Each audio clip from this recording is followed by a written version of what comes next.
सरपरस्ती में गुलशेर नगर डिपो से इश्तियाक पठान, टाटा सरकार संजरी ग्रुप, संजय गांधी नगर ग्रुप क़यादत उनका इस्तेकबाल कर रहे हैं मुस्तकिम डिग्निटी साहब युवा नेता। मैं बहुत गुजारिश कर रहा हूं कि आप तमाम लोगों की साथियों, आज के जलसे के सदर शेख मुस्तफा साहब और स्टेज पर बैठे हुए महल्ले के और शहर के सरकर्दा अफराद नूरुल साबरी साहब और उनके साथ दिगर तंजीम के जिम्मेदारान और मेरे सामने हजारों का मजमा इस बात की गवाही दे रहा है कि ये शहर तब्दीली चाहता है। मैं जिस हिस्से में खड़ा हूँ सलामताबाद चौक, अभी रिजवान सर बोल रहे थे कि शेख आसिफ या उनकी फैमिली के लोग समझते हैं कि ये उनकी जागीर है, जबकि तब्दीली आ रही है। मैं यहाँ स्टेज पर बैठा था तो मुसलसल एक बात बोली गई कि यहाँ पर शेख आसिफ के नशेड़ी वर्कर, कुछ नशेड़ी वर्कर जो मुसलसल माइक बंद कर दे रहे हैं, लाइट बंद कर दे रहे हैं, उनको डर किस बात का है? उनको डर तुमसे हो गया है, मगर वो ये नहीं जानते कि ये जलसा समाजवादियों का है, निहालियों का है। हम उस लीडर से परवरिश पाए हैं जिनका नारा था कि हमसे जो टकराएगा हम उससे टकराएंगे। हम मुफ्ती इस्माइल नहीं है। शेख आसिफ और उनके लोग, एक टोलीबाज यहाँ कोने पे घर है उसका, वो भी कान खोल के सुन ले, हम उसमें भी नहीं है। मुफ्ती इस्माइल मत समझ लेना, हमसे जो टकराएगा हम उससे टकराएंगे और हम हर बात का जवाब देंगे। 20 दिन है इलेक्शन का, इलेक्शन सीधे सीधे लड़ लो। हम बिला वजह किसी को तकलीफ नहीं देते, मगर अगर तुम तकलीफ देंगे तो हम ईंट का जवाब पत्थर से भी देना जानते हैं और कानून से भी देना जानते हैं। इसलिए अच्छाई यही है तुम्हारे लिए। 23 तारीख को इस शहर का नुमाइंदा बदलने वाला है, ये बात भी कान खोलकर सुन ले। इस हिस्से में नशे को बढ़ाने का काम ये खानदान ने किया है। मैं कई मर्तबा देखा हूँ जो लोग नशा करते हैं वो उनको नशा करने की आदत लत लगाई जाती है और ये ऐसी बुराई है जिससे सिर्फ उस लड़के का या उस आदमी का या उस नौजवान का नुकसान नहीं होता, पहले तो उसके घर का नुकसान होता है, उसके बीवी बच्चों का नुकसान होता है, उसके माँ बाप का नुकसान होता है, उसके बाद पूरी कौम का, शहर का नुकसान होता है। ये ऐसी बुराई है। आप जो भी लोग इस महल्ले में मेरी बात सुन रहे हैं, आप, मैं किसी पार्टी का नाम नहीं लूंगा, आप सिर्फ एक बात पर गौर करिए कि ये लत कौन सी पार्टी के लोग लगा रहे हैं, और अगर ये लत आपको समझ रहा है कि किस पार्टी के लोग लगा रहे हैं तो आप उस घर के लोग 20 नवंबर को आपके हाथ में है। आपके बच्चों का मुस्तकबिल, इस शहर का मुस्तकबिल, इस कौम का मुस्तकबिल, नौजवानों का मुस्तकबिल सिर्फ आपकी वोट, आपकी वोट साइकिल निशान पर इतनी भरपूर दो कि शेख आसिफ और उनके जो घर के लोग जो नशे की आदत लोगों को लगाते हैं वो घर बैठ जाएं। आप इतनी भरपूर साइकिल निशान पर वोट लगाइए, यही उसका इलाज है। हम जब हमारी गारंटी लोगों के सामने देंगे तो हम इस बात का ख्याल रखेंगे कि इस बुराई को किस तरह खत्म किया जाए। हम सिर्फ बोलेंगे नहीं, हम अमली तौर पर उस पर काम कर रहे हैं। हमने कोई टीम लगाई है जो रिसर्च कर रही है कि किस तरीके से हम उस बात को लोगों के सामने पेश करें और उसका हल क्या हो। इस आदत को इस शहर से किस तरह से खत्म किया जाए। सिर्फ अपनी जीत के लिए, सिर्फ अपने खुद का सोचने के लिए पूरी कौम को, नौजवानों को एक गलत राह पर लेकर जाना ये मुनासिब बात नहीं है। इलेक्शन आता रहेगा, इलेक्शन होता रहेगा, इलेक्शन में हार जीत भी होती रहेंगी, मगर ये शहर रहना चाहिए, ये कौम रहना चाहिए, इनका मुस्तकबिल रहना चाहिए। यही इस शहर के लिए है। जो शहर मस्जिद और मीनारों के नाम से पहचाना जाता था, आज उस शहर के बारे में बोला जाता है कि ये ड्रग्स का हब बनता जा रहा है। मतलब यहाँ ड्रग्स यहाँ से सप्लाई होने लगी है। क्यों 25 सालों में ये हुआ? और जो आज नुमाइंदे हैं ये इतने सियासी तौर पर कमजोर हैं कि इनके अंदर वो ताकत नहीं है रोक लेने की। अगर ये ताकत किसी में है तो सिर्फ निहाली लोगों में है। यहाँ शान हिंद बैठी है। क्या आपको नहीं लगता कि ये नशे की लत और इस तरह के जो बुराई फैला रही है, ये कौन रोक सकता है? ये कौन रोक सकता है? अगर मुफ्ती इस्माइल में इतना दम होता, उनका इतना दबदबा होता, तो 25 सालों में ये बुराई इतनी फैलती नहीं। मुझे बताओ 20-25 साल पहले ये बुराई के बारे में कोई सोचता था? इस पर कोई बात होती थी? आज इस पर हमको तकरीर करना पड़ रही है। आज हम तामीर और तरक्की की बात करने के बजाय इस पर बात क्यों कर रहे हैं? क्योंकि इस शहर में एक खानदान ने लोगों में नशे की लत लगाई, तो दूसरा जो नुमाइंदा था वो इतना कमजोर, इतनी मिलीजोड़ उनके साथ कि वो कुछ नहीं कर सके। मैं अभी भी बोलता हूं कि जिन लोगों ने अब्दुल मालिक को गोली मारी, मुझे बताओ 1-1.5 महीने में छूट गए। एक सियासी आदमी पे गोली मारने के बाद अगर कोई आम आदमी भी होता तो इतनी जल्दी उनके मुजरिम छूट नहीं सकते थे, उसके मुलजिम छूट नहीं सकते थे। इसका दूसरा मतलब ये है कि मुफ्ती इस्माइल की मिली जोड़ है। उन्होंने चाहा ही नहीं कि उनको सजा हो, वो जेल में रहे, उन्होंने चाहा ही नहीं।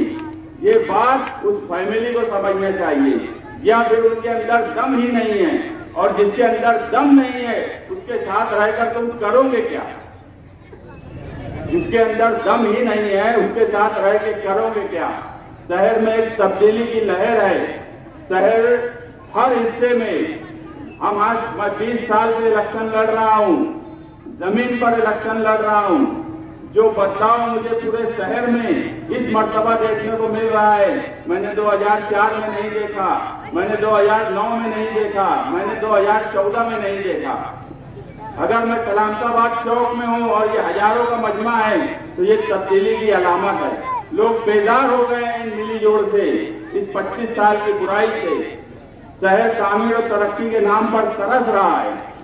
आप देखेंगे कि मालेगांव आउटर मुसलसल तरक्की की तरफ चला गया, और मालेगांव का सेंट्रल जिस हिस्से में मैं खड़ा हूं, ये हिस्सा आप देख लो, यहाँ पर आने के लिए कितनी तकलीफ होती है। एक रोड सही से नहीं बन पाई। आज भी हम रोड और गटर की बात करते हैं स्टेज से। ये मुझे मुनासिब ही नहीं लगता कि असेंबली का इलेक्शन लड़ रहे हैं वो, और हम स्टेज से रोड की बात करें। मगर मजबूरी ये है कि हमें चलने के लिए रोड नहीं है।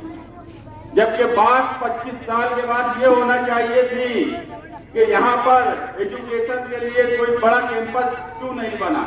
यहाँ बात ये होना चाहिए थी कि हेल्थ के लिए कोई बड़ा हॉस्पिटल क्यों नहीं बना। यहाँ बात ये होना चाहिए थी कि रोजगार के लिए कोई नई चीज क्यों नहीं यहाँ पे लाई गई। ये सब बात इलेक्शन के, असेंबली इलेक्शन के स्टेज से, कैंपेनिंग से होना चाहिए। मगर मजबूरी ये है कि इन लोगों ने 25 साल में हमें बुनियादी सहूलत से ही महरूम रखा। बुनियादी सहूलत भी नहीं दी। तो आज एक आम आदमी, अगर मैं कहीं जाता हूँ कहीं पर, तो लोग बोलते हैं कि यार हमारे घर के पास की रोड बना दो, हमारे घर के पास की गटर बना दो। पानी नहीं सही से आता, पानी गंदा आता है, पानी 2 दिन नहीं आता, पानी का सिस्टम सही नहीं है, 4-4 दिन नहीं आता। ये असेंबली के टॉपिक नहीं है, मगर मजबूरी है लोगों की भी कि उनको बुनियादी सहूलत से जानबूझ के महरूम रखा गया। अगर वो उनको बुनियादी सहूलत दे दी जाती, अगर आप मानो कि आपके शहर में सारी रोड पुख्ता और अच्छी हो जाती, आपके पानी की सप्लाई बराबर हो जाती, आपका ड्रेनेज सिस्टम बराबर हो जाता गटर का, तो आज आप बात किस पर करते? आप बोलते ना कि आप हमको हॉस्पिटल अच्छा चाहिए, हमको एजुकेशन अच्छा चाहिए, हमको रोजगार चाहिए, हमको दिगर सहूलत चाहिए, हमको सुशोभीकरण जो उस हिस्से में हो रहा है वैसे सुशोभीकरण चाहिए। मगर आप इसलिए इसमें आपकी गलती नहीं है, आप इसलिए ये बात नहीं कर पा रहे हैं कि आपके पास वो सहूलत दी ही नहीं है। आप एक बार सोचिए तो सही, आपको 25 साल के बाद कहां लाकर खड़ा कर दिया गया। सिर्फ मालेगांव आउटर और मालेगांव आउटर के कुछ देहात आप चले जाइए, दाबाड़ी, नामपुर और छोटे छोटे देहात, और वहां सड़कें देख लीजिए, और उसके बाद आप शहर को देखिए। देहात सुधर गए, मगर हमारा शहर सुधरना तो छोड़ो और खराब से खराब तर होता चला जा रहा है। आप एक बार सोचिए तो सही कि हम कहां पर आ गए हैं। हम तामीर और तरक्की पर बात नहीं कर पा रहे हैं। ये आप लोगों को सोचना पड़ेगा, आप लोगों को आपकी फैमिली, आपके बच्चों के मुस्तकबिल के लिए सोचना पड़ेगा। ये सिर्फ मेरा या यहाँ बैठे हुए अशरफ कुरैशी, तौसीफ वकील, इनका सवाल नहीं है। हमारे अभी यहाँ जावेद मास्टर बैठे हैं, उनका भी अभी इस्तेकबाल साया निशान होगा। ये सिर्फ उनके सोचने का सवाल नहीं है, यहाँ बैठे हुए हर फर्द के लिए सोचने का सवाल है। जहाँ तक मेरी आवाज जा रही है वहां तक सोचने का सवाल है। मुझे ये भी पता है कि दूर के हिस्से में माइक के वायर निकाल दिए गए हैं, ये हमारी आवाज दबाना चाहते हैं, मगर मुझे यकीन है कि यहाँ से उठने के बाद यहाँ पर बैठा हुआ हर शख्स हमारी आवाज होगा। अगर ये माइक के कुछ वायर निकाल देंगे तो ये ना समझे कि हम वहां तक हमारी आवाज नहीं पहुंच पाएंगे। जहां तक भी हमारी आवाज पहुंच रही है, मेरी माए बहनें घरों में बैठी हैं, वो सोचे कि उनके घर का मुस्तकबिल क्या होगा, उनके बच्चों का मुस्तकबिल क्या होगा। लेकिन बड़े अफसोस के साथ मुझे कहना पड़ता है कि इस शहर की हालत बद से बदतर हो गई है और हम सबको अब सोचने की जरूरत है। आज गरीब आदमी कितना परेशान है, अमीर आदमी भी परेशान है। हम हमारे टैक्स का 70% कारपोरेशन को देते हैं। ये इलेक्शन कारपोरेशन का नहीं है, असेंबली का है। मगर अगर कारपोरेशन को 70% टैक्स देने के बाद दादा भूसे कारपोरेशन का मेंबर नहीं है, दादा भूसे असेंबली का मेंबर है, उसके बाद अगर वो फंड उस तरफ लेकर चला गया, तुम्हारी सारी सहूलियत उस तरफ लेकर चला गया, यहाँ तक कि तुम्हारे मालेगांव सेंट्रल में एक नेशनलाइज बैंक उसने रहने नहीं दिया, तो ये वो कारपोरेशन का मेंबर नहीं था। अगर आपने 20 तारीख को शान हिंद साइकिल निशान पर भरपूर वोट दिया, तो हम आपसे एक वादा करते हैं कि मालेगांव सेंट्रल का हक हम आपको दिलाकर रहेंगे। यहाँ का 70% का हिस्सा जो है उसको 80% कैसे करें वो भी हम करेंगे, और 80% इसलिए करेंगे कि 25 साल से जो नाइंसाफी हो रही है, पिछले 10 साल से हमारा जो बजट उस हिस्से में गया है, अब तो सूद के साथ वसूली भी होगी। अब सिर्फ जो है वही नहीं लेंगे, अब सिर्फ जो है वही नहीं लेंगे, अब सूद के साथ वसूली होगी। जो गया है वो भी वसूल के लाएंगे, जो है वो तो उनके बाप नहीं लेके जा पाएंगे। मुफ्ती इस्माइल मत समझना कमजोर और बिल्कुल कमजोर और जिसको कुछ भी सियासी समझ नहीं है, ऐसा मत समझना। आपकी होने वाली एमएलए इस शहर में सबसे ज्यादा पढ़ी लिखी है, निहाल अहमद का खून है उसके अंदर, दम भी है और समझ भी है और सब कुछ है उसके अंदर। मुफ्ती इस्माइल के इतना कमजोर मत समझना, कुछ लेकर चले गए तो वापस नहीं ला सकते, जो है वो भी रहेगा, जो लेकर गए हैं वो भी लेकर आएंगे। इतना दम अगर किसी में है तो वो निहाली लोगों में ही है। और ये शहर जानता है कि आज जो लोगों ने ये हरकत यहाँ पे की है, मैं बार बार वो बात बोल रहा हूँ कि हमारी आवाज दबाने के लिए जो हरकत की है वो कान खोलकर सुन ले। इस शहर में अगर शिवाजी मुजस्समे के पास हिंदू तंजीमें आकर के बोली कि माँ का दूध पिया है तो आके बताओ, तो वो कोई मुस्तकिम डिग्निटी को नहीं बोले थे। यहाँ बैठा हुआ हर शख्स वो एक मुसलमान होने के नाते बोला गया था और दम बताया था हमने। और पुलिस को बोला था 2 डंडे सालों को मारना जितने हो जाएंगे, 2 दिन के बाद 4 डंडे मारे गए, 4 डंडे। ये भी दम हमने किया है। जब एक वक्त बड़ा भीमा कौली का मामला चलता था कि बहुत तकलीफ देते थे, तो जनता जान निसार फोर्स बनी थी और सबक सिखाए थे। अरे हमने तो हमेशा फिरका परस्तों से लड़ा है, कितना भी बड़ा गुंडा फिरका परस्तों का रहा उससे लड़ा है। तुम ये क्या माइक से वायर निकाल देते, ये छिछोरी हरकत है, बिल्कुल छिछोरी हरकत है। ये दमदार वकील नहीं है। इतनी छिछोरी हरकत आसिफ शेख करेगा मुझे यकीन नहीं था। मैं आने से पहले मेरे जहन में दूसरी बातें थी, मगर जब मैं आया कि एक आदमी इतने छिछोरेपन से उतर आया है तो सलाह करा क्या जाए। अब आपको करना है, इनको सबक सिखाना है और इस नारे के साथ सिखाना है कि हमसे जो टकराएगा हम उससे टकराएंगे। एक बार मेरे साथ ये नारा पूरे दम से लगा दो, जो लोग ये हरकत कर रहे हैं उनके कान तक ये बात जाए। और मैं जो बोला, ये दो जो लोग हैं ना, ये दाढ़ी वाला जो वहां कोने में घर है जिसका, उसके घर तक आवाज जाना चाहिए, तेज नारा लगना चाहिए, हमसे जो टकराएगा, हमसे जो टकराएगा, हमसे जो टकराएगा। बहुत बहुत शुक्रिया, बहुत बहुत शुक्रिया। अल्हम्दुलिल्लाह रब्बिल आलमीन वस्सलातु वस्सलामु अला अशरफिल अंबिया हबीबिल मुख्तार। काबिल सद-ए-एहतराम मौजूद बावकार हाज़रीन, और जहाँ तक मेरी आवाज़ जा रही है, इस्लाम की मुक़द्दस शहज़ादियों, मेरी माँ बहन बेटियों, हमारे अपने शहर में 20 नवंबर को इलेक्शन होने जा रहा है। हालात बदल रहा है नहीं, इंशाअल्लाह ताला हम जो माहौल देख रहे हैं हालात बदल चुके हैं। और मोहतरमा साल हिंदो साहिबा 1 लाख वोट पाने वाली है, इसीलिए ये वायर काटे जा रहे हैं। इनके तंबू में घबराहट है, इसीलिए वायर काटे जा रहे हैं।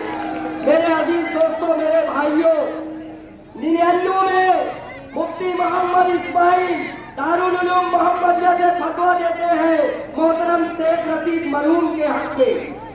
आज लोग कहते हैं अच्छाई और बुराई का इलेक्शन।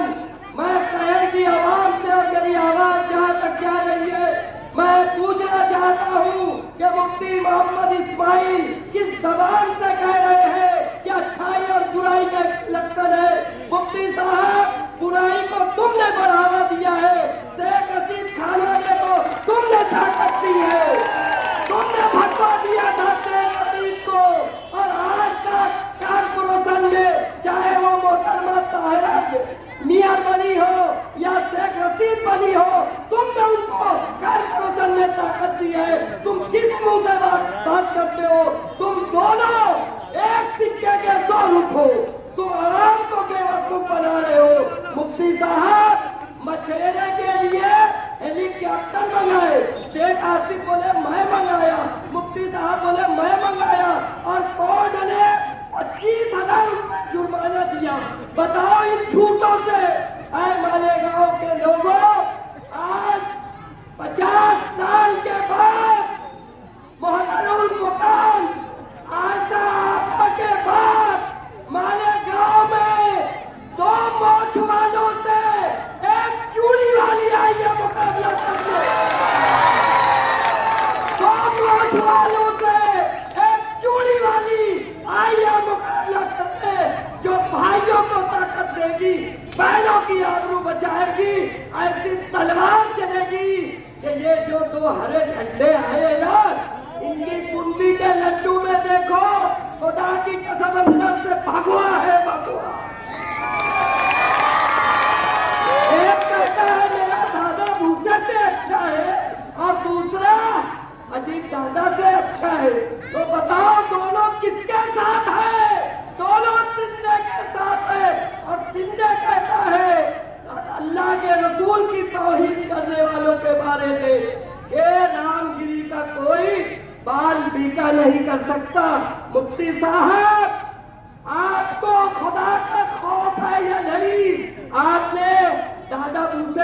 पूछा नहीं, बल्कि दादा भूसे के छूटे पे पालिश कर रहे थे। शर्म आनी चाहिए। मेरे अजीज दोस्तों, मेरे भाइयों, याद रखो, अपने अपने घर में पहुंचो और अपनी बहन को देखो, अपनी बेटी को देखो, अपनी माँ को देखो। आपका सुकून माँ है, आपकी बहन आपकी आबरू है। ये भी हमारी बहन, हमारी बेटी जो किसी की माँ है, किसी की बहू है, किसी की बेटी है, हम सबका विकास बढ़ाएगी। क्यों? ये पढ़ी लिखी है। दोनों को घर भेजो और सारे हिंदू साहिबा को असेंबली में पहुंचाओ। इंशाअल्लाह ताला बदलाव आ चुका है। अस्सलाम वालेकुम। मेरी सरपरस्ती इस वक्त जावेद अनवर साहब, कारी जैनुल आबिदीन साहब और दीगर रुफ़ाई कार कर रहे हैं। मैं इस वक्त सिर्फ को इतना कहूँ,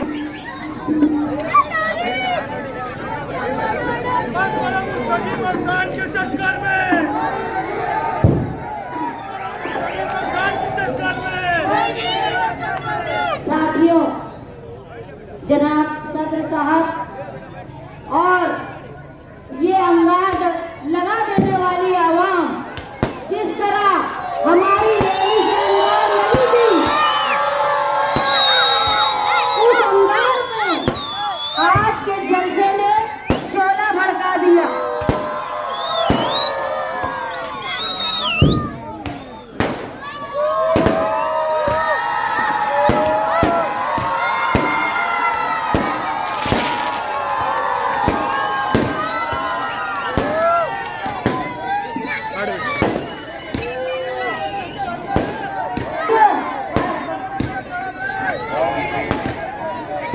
साथियों, आज का ये जलसा मुखालिफिन की ताबूत में आखिरी तीर साबित होगा। मैं जिस जगह पर खड़ी हूँ, जब मैं शाम में घर घर यहाँ घूम रही थी, मैंने लोगों को देखा, लोगों की तकलीफ को देखा। यहाँ लोग परेशान हैं। ये जो डीपी पर 2 रोज पहले पावर की डीपी पे ये मुफ्ती साहब, वो शेख रशीद साहब, शेख आसिफ साहब की बातें चल रही थी, आज मैंने देखा वो डीपी आज भी बंद है। सिर्फ तकरीर और भाषणबाजी 25 सालों से मालेगांव शहर में हो रही है। ये तुम्हारी ताकत है कि आज तुम यहाँ इतनी तादाद में जमा हुए हो और ये तादाद से उनको ऐसी अंगार लग रही है कि वो तुम्हारे स्पीकर से तुम्हारे भोंगे के वायर खींच लेते। लेकिन ये निहाली दबदबा, ये समाजवादी सोच के लोग किसी अंटर फंटर के डर में डरने वाला नहीं है। ये इलाके के लोगों का सबसे बड़ा मसला जो था वो नशे के ताल्लुक से था। मैंने इससे पहले भी कहा कि जो लोगों को तुम नशे के धंधे में, नशे के कारोबार में फंसा रहे हो, लोगों को पूरी नस्लें खराब हो रही है इससे। तुम समझो कि अगर आज किसी का बच्चा, कोई लड़का नशा करता है तो आज तुमको एहसास नहीं हो रहा, लेकिन आगे जाके चंद सालों में ये हाल होगा कि घर से बेटी बहन जब निकलेगी तो महफूज वापस आती है या नहीं, इसका डर तुमको होगा। नशे की लानत को इस इलाके से खत्म करो, वरना तुम्हारी नस्लें खराब हो जाएंगी। और इसको बढ़ावा देने वाले वो पहले कांग्रेसी और आज जो अपने आप को बहुत बड़ा गुंडा समझते हैं, उनकी ताकत ये है कि जब उनके घर का एक आदमी फंसा गोली में तो वो चले गए दूसरे के कदमों में गिरने। वो क्या तुमको डराएंगे? तुम वो इलाके के लोग हो जहाँ मुंशी अब्दुल लतीफ साहब, जहाँ जिगर कच्ची, जहाँ नवाब मुकादम, जहाँ पर ऐसे लोग थे, अमीर खां पठान, ये वो लोग थे जिनका तूती बोलता था। आज तुम बता दो, तुम्हारे इलाके के लोग बता दो कि तुम्हारे इलाके के लोगों में लीडरशिप बची है क्या?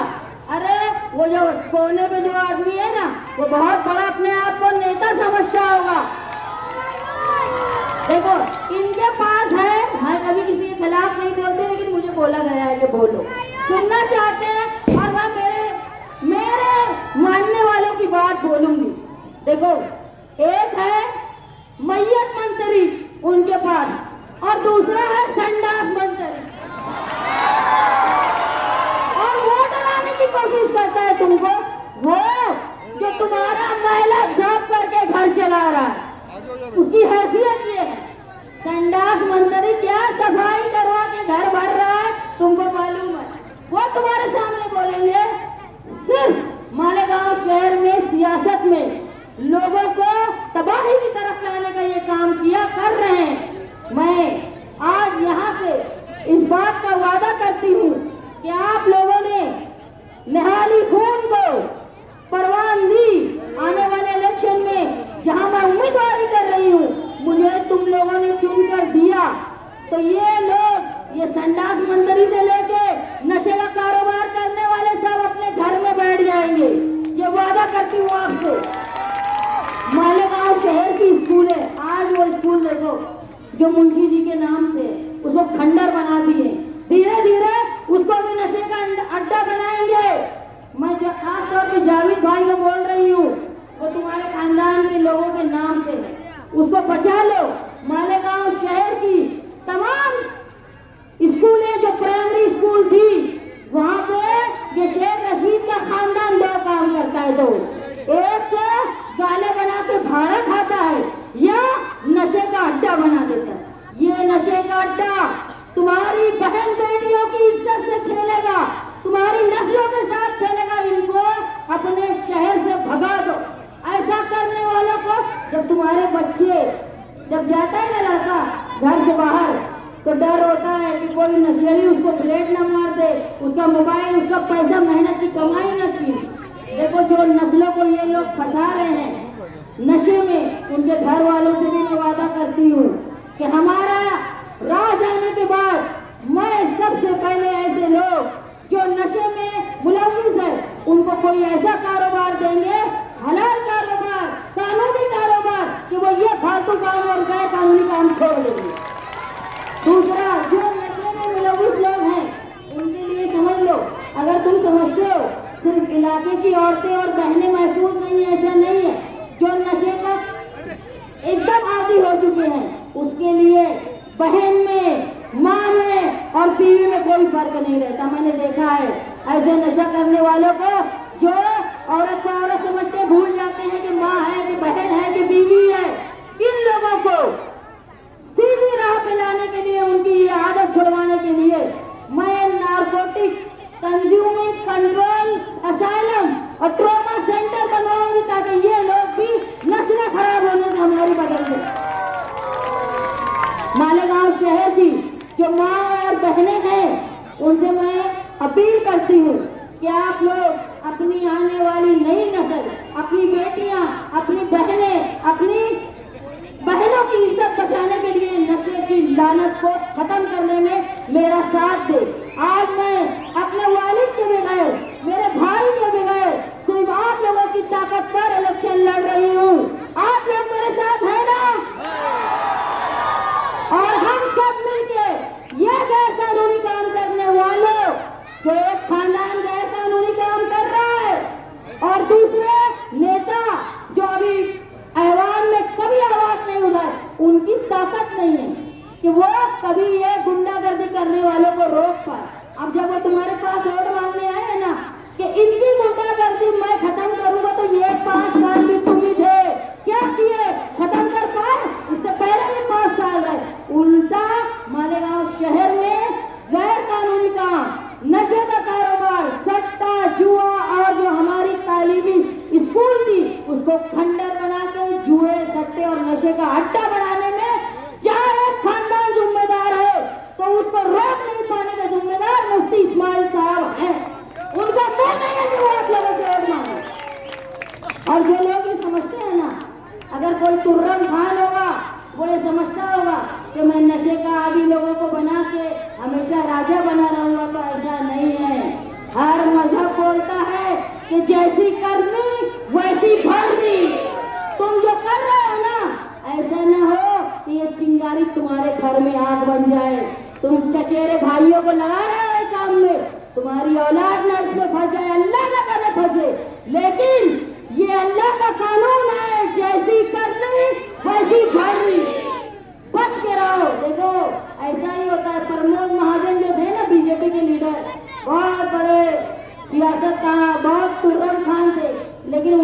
भाई ने उनको गोली मार दिया था।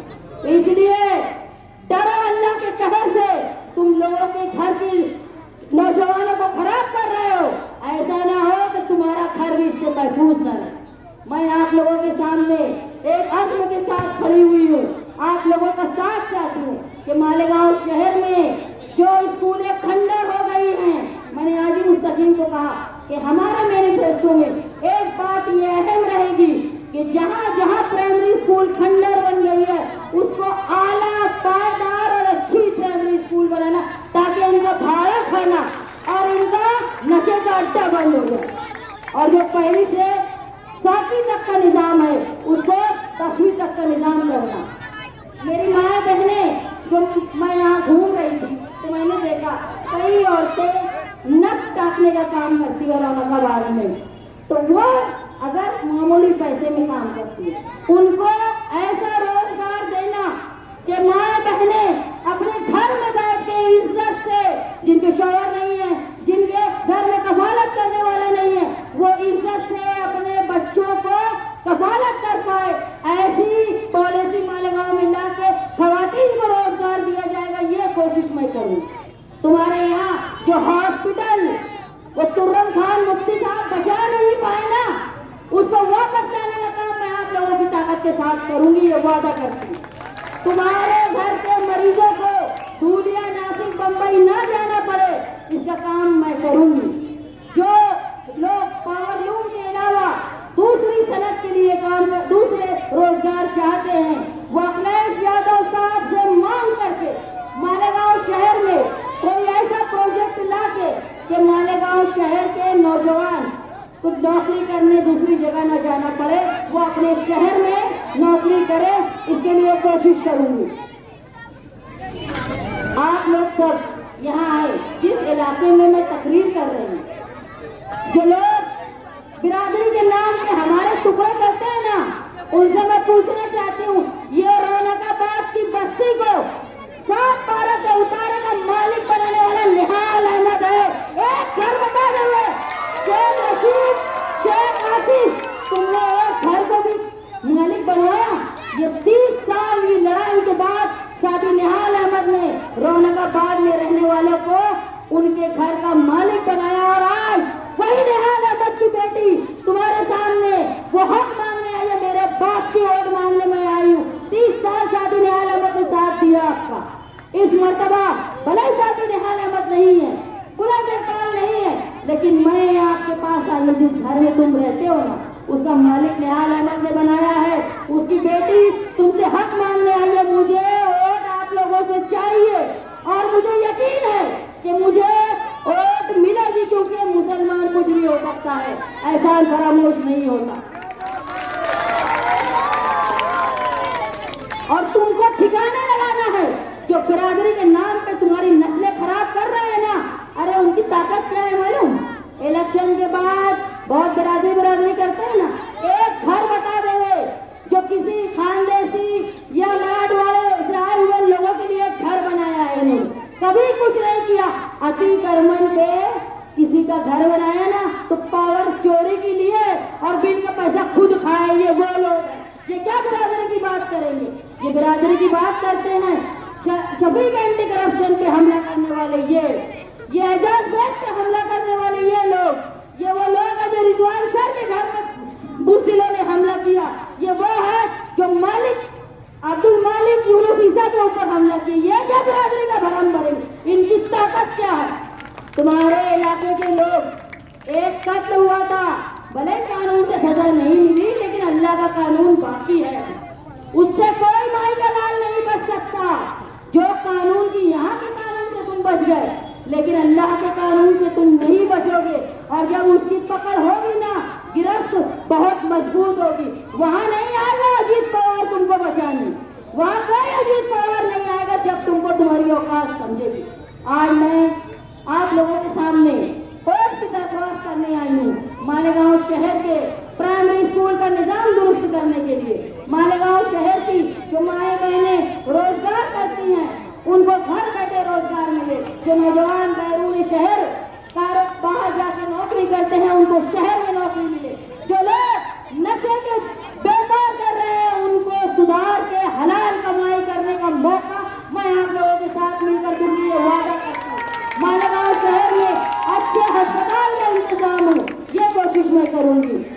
सबसे बड़ा है हमारा दबदबा।